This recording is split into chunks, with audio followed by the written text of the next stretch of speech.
السلام عليكم ورحمة الله وبركاته. حبايب قلبي، عاملين ايه؟ يا رب تكونوا بخير وفي احسن حال. طبعا داخلين بقى ايه على الجو بتاع الشتاء الجامد وبنتكتك كده، فالحمد لله. يعني هو بصراحة مش تكتكة قوي، بس يعني كل ساعة في حين، فربنا يعيننا يا رب. تعالوا بس نبدأ كده ونقول بسم الله والصلاة والسلام على أشرف خلق الله. لايك بقى وشير وسبسكرايب للقناة.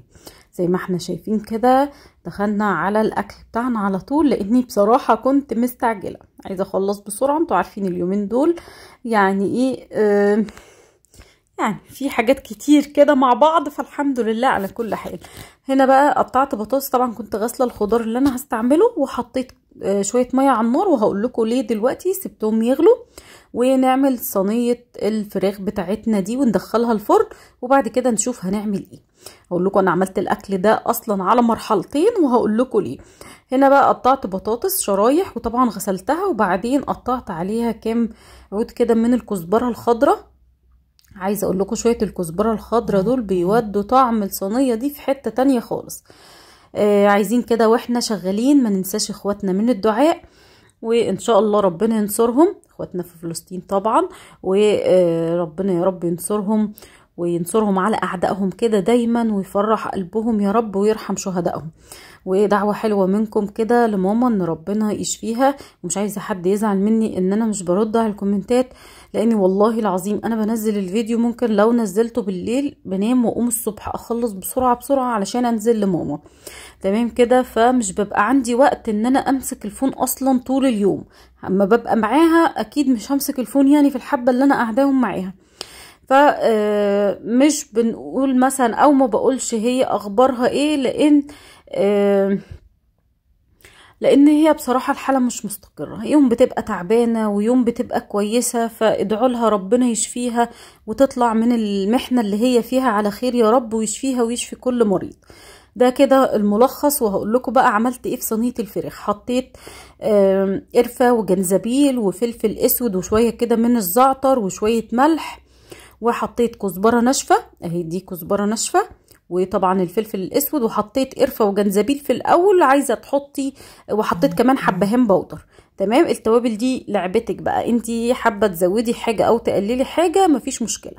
قطعنا ايه؟ قطعنا بصل شرايح كده او جوليان زي ما انتم شايفين، بطاطس، فلفل اخضر، فلفل الوان، طماطم يعني، بس مكترناش في الطماطم لاني مش عايزاها تقلب كده بصلصه يعني.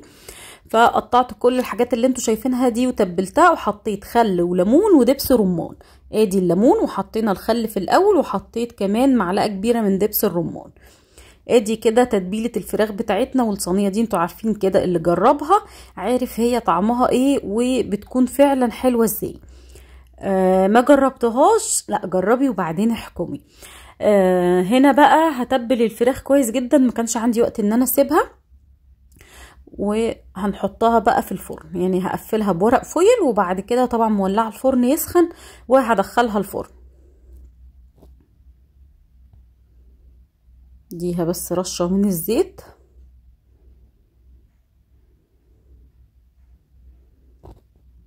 بصوا انا بيبقى عندي وقت ايه، يعني مثلا ساعتين بس الصبح ان انا اخلص فيهم الاكل اللي انا هعمله للغدا، ولو هعمل كمان اكل الماما فبخلصه معايا. تمام كده. هنا جبت بصلايه، وعندي بقى الفرخه دي، بس الفرخه دي بلدي مش بيضه، اللي انا عملتها في الشوي كانت فرخه بيضه. تبلت بس ربع معلقه كده من الفلفل الاسود عشان تدي طعم للفراخ، وكمان معلقه صغيره من الملح. طيب هنا بقى بصوا انا بعمل، يعني نقول ان الاكل بس ما بيكونش فيه دهون.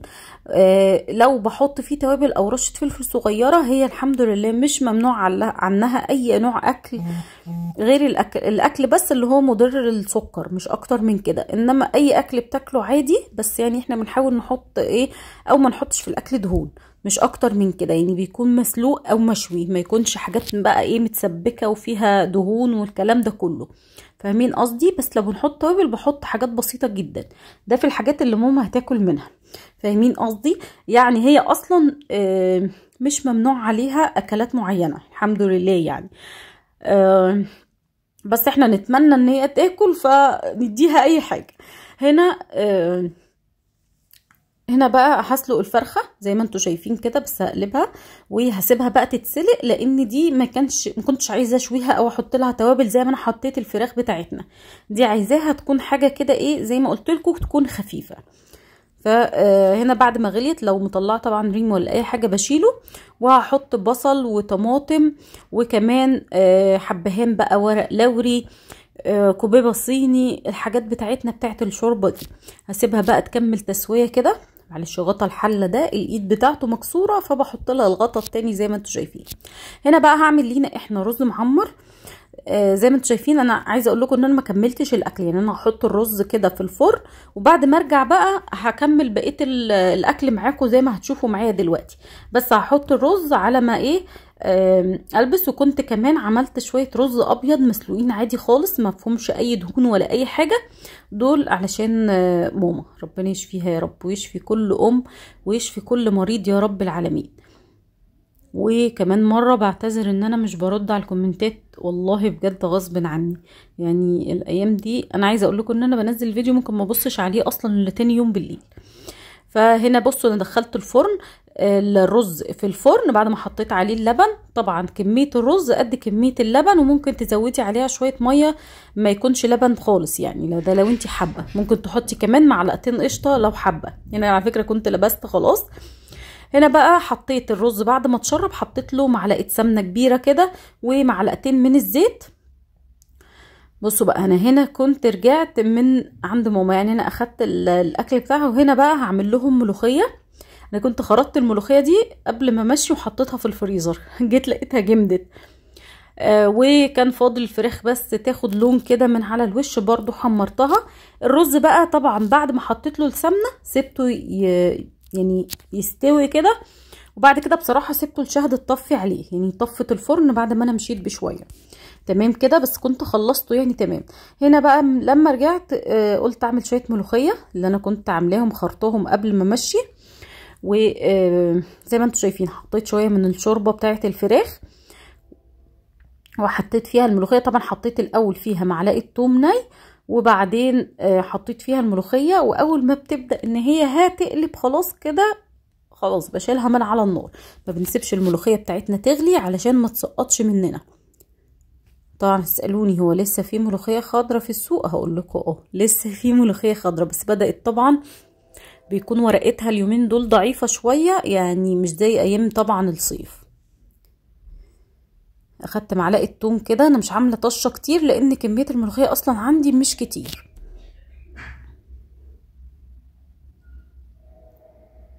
هنا حطيت كزبره وهنقلب بقى. طبعا انا كنت حاطه في الطاسه دي، ولازم اخلي بالي معليش عليها النار، لان هي المفروض ما بتستحملش النار العاليه. يعني عادي بحطها على النار، على فكره لو غسلتها بتنضف وبترجع، حتى لو في حروف منها لونها اسمر كده، بس بتنضف عادي جدا وبتبقى حلوه جدا على فكره في الاستعمال. بس لازم تاخدي بالك ان هي ما بيتعلاش عليها النار. هحمر بقى الثوم بتاعنا كده لحد ما ياخد اللون الاصفر، تبقى الطشه بتاعتنا جاهزه. عايزه اقول لكم ريحتها تجنن.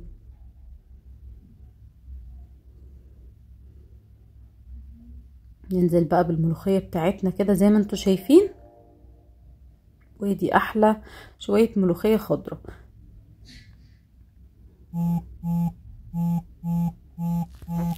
انا الطارق كل دي اشعارات في ايه؟ تليفون هينفجر يا جماعه. دي حبة الملوخية بتاعتنا اللي ريحتها عايزة اقول لكم بجد تجنن. هنا بقى كنت رجعت انا ودعاء على فكرة، يعني لما كنت بعمل الملوخية كده كنت رجعت انا ودعاء، بس مرضتش اخليها تروح، قلت لها تعالي اقعدي معايا شوية وبعد كده اروح انا وانتي. فهنا هنغرف بقى الغدا زي ما انتوا شايفين كده. طبعا بس حمرت الفراخ، هي كانت مستويه وكنت طفيت عليها قبل ما امشي. لما رجعت بس اديتها لون كده تحت الشوايه، لاني ما كنتش حمرت الوش بتاعها.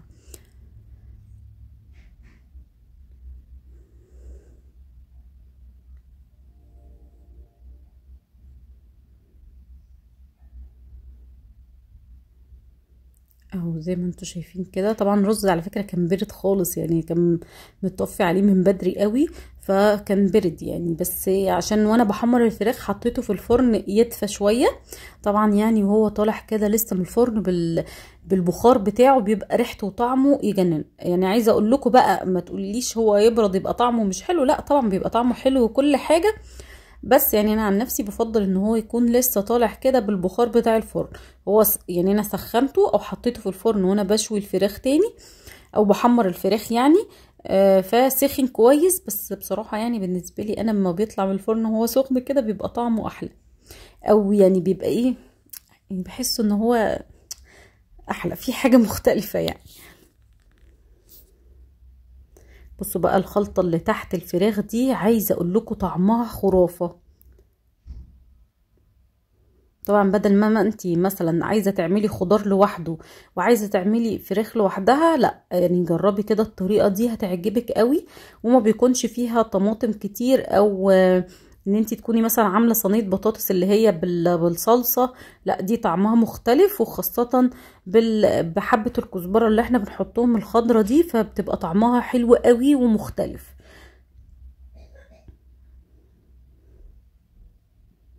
هي دي احلى طبق فراخ.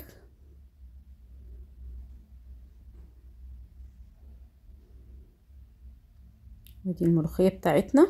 بس عايزه اقول لكم طبعا اليومين دول لو انتي مثلا بتجيبي كيلو ملوخيه فبيطلع معاكي حبه حلوين اليومين دول، فعشان خلاص يعني ما بقاش فيه ملوخيه زي الاول، فالكيلو ما بيطلعش حاجه، يعني بيطلع حبه صغيرين قوي، متبقاش زي اليومين اللي هي بتكون فيها مثلا يومين الصيف، فبتبقى ورقه الملوخيه عريضه بتحسيها تقيله كده، انما دلوقتي بتبقى عامله شفتوا يعني نقول زي النعناع كده او اكبر شويه.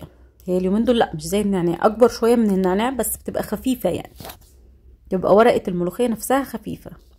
بس عايزه اقول لكم ان انا بفضلها مليون مره عن الملوخيه المتفرزه، يعني او اللي انت بتشتريها، حتى اللي هي اللي بتكون فروزن اللي انت بتشتريها من السوبر ماركت بتكون جاهزه يعني. فانا عن نفسي بفضل ان انا اجيب 2 كيلو مثلا احسن ما اجيب كيلو بس.